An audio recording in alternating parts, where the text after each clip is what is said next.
नमस्कार। हिंदी साधन चैनल में आप सभी का एक बार फिर से हार्दिक स्वागत है।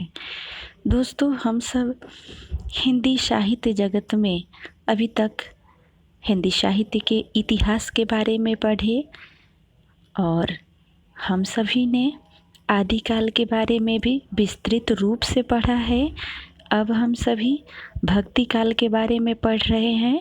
ये भक्ति काल का सीरीज 5वां है। तो हम इसे अब संत कवियों के बारे में इससे पहले के वीडियो में हमने जाना है।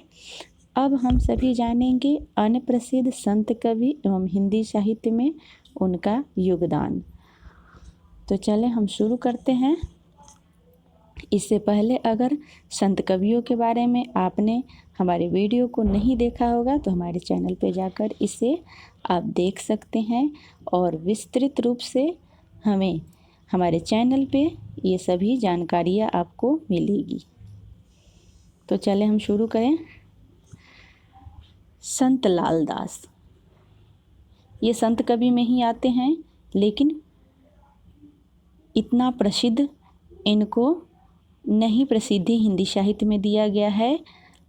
हमारी परीक्षाओं में प्रश्न इनसे आ सकते हैं, जो अन्य प्रसिद्ध संत है जिसके बारे में अब हम चर्चा करेंगे। तो चले देखते हैं। संत लाल दास 1540 से 1648 ईस्वी। ये लाल पंथ लालदासी संप्रदाय के प्रवर्तक माने जाते हैं। इनका जन्म अलवार जिला के धौलीपुर नामक गांव में एक मुसलमान मेव परिवार में हुआ था। अपने अयोग्य शिष्यों के कारण इन्हें अनेक बार कष्ट भी करने पड़े थे, यानी कष्ट सहन करने पड़े थे। ग्राम नगला, जिला भरतपुर इनका समाधि स्थल माना जाता है। इनकी रचनाएं लालदास की चेतावनी नाम से संकलित की गई है। अब हम सब देखेंगे संत धर्मदास, जो कबीरदास के वाणियों के संकलनकर्ता माने जाते हैं। कबीरदास के शिष्य के नाम से हम इन संत को जानते हैं। चले हम इनके बारे में कुछ जानें। ये बांधवगढ़ के रहने वाले एवं जाति से बनिए थे। ये कबीर के प्रमुख शिष्यों में गिने जाते हैं। कबीरदास के शिष्य बन जाने के बाद इन्होंने अपनी अपार धन संपदा को लुटा दिया था। कबीर के देहावास के बाद उनकी गद्दी का उत्तराधिकारी इन्हीं को मिला था। इनकी रचनाएं धनी धर्मदास की वाणी नाम से संकलित की गई है। कबीर वाणी को बीजक नाम से संकलित करने का श्रेय इन्हीं को दिया जाता है। अगले संत रज्जब। इनका पूरा नाम रज्जब अली खां था। परीक्षा में ये प्रश्न आते हैं कि संत रज्जब का पूरा नाम क्या था। रज्जब अली खां इनका पूरा नाम था। आप इसे जरूर याद रखेंगे। ये दादू दयाल जी के परम शिष्य थे और इनके गुरु जो थे वे दादू दयाल जी थे। इन्होंने दादू दयाल जी के समस्त रचनाओं का संकलन अंगबधू नाम से किया। यहाँ पे एक और प्रश्न बन सकता है कि अंगबधू के रचनाओं का संकलन किसने किया या अंगबधू किसकी रचना है। तो अंगबधू दादू दयाल की रचना है और इसकी रचनाओं का इनका संकलन कौन किया है, तो संत रज्जब दास ने। इनके द्वारा रचित पदों के निम्न 2 संकलन प्राप्त होते हैं। रज्जब बानी, सबंगी। सबंगी रचना में इनके अलावा कुछ अन्य निर्गुण संत कवियों द्वारा रचित पदों को भी शामिल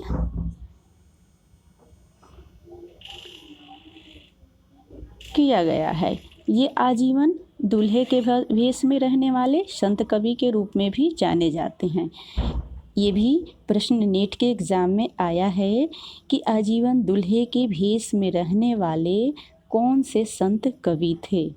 तो आपको ये याद रहना चाहिए कि वे कवि कौन से थे, संत रज्जब। अगला संत है संत अक्षर अन्य। ये आचार्य शुक्ल ने इनका स्थितिकाल 1653 से 1710 ईस्वी के आसपास निर्धारित किया है। ये दतिया रियासत के अनंतगढ़ सेनुहरा के कायस्थ माने गए हैं। ये कुछ दिनों तक दतिया के राजा पृथ्वीचंद के दीवान भी रहे थे। महाराज छत्रसाल इनके शिष्य माने जाते हैं। इनकी रचनाएं हैं, इन्होंने योग एवं वेदांत से संबंधित निम्नलिखित ग्रंथ लिखे हैं। अब जानेंगे इनके कौन कौन से ग्रंथ हैं। राजयोग, विज्ञान योग, ध्यान योग, सिद्धांत बोध, विवेक दीपिका, ब्रह्म ज्ञान, अन्य प्रकाश। नोट, इन्होंने संस्कृत भाषा में रचित दुर्गा सप्तशती ग्रंथ का हिंदी पदों में अनुवाद किया था।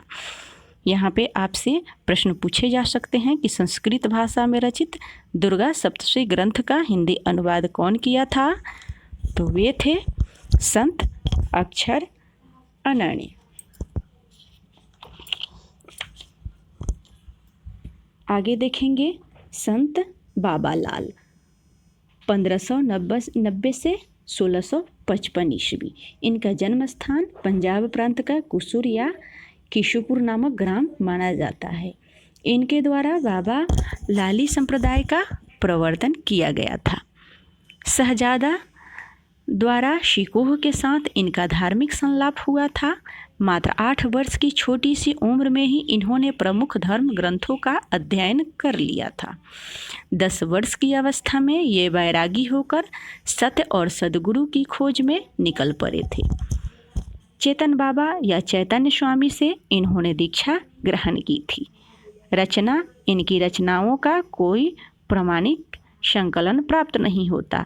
निम्न 2 संग्रहों में इनके रचित पद प्राप्त होते हैं। असरारे मार्फत, इनकी रचनाओं का नाम है असरारे मार्फत, जिसमें बाबा लाल एवं दारा सिकोह के वार्तालाप को संग्रहित किया गया है। नादिरू त्रिकात, इससे इनके विचारों का संग्रह किया गया है। अब देखेंगे कुछ अन्य संत कवि एवं उनकी रचनाएं।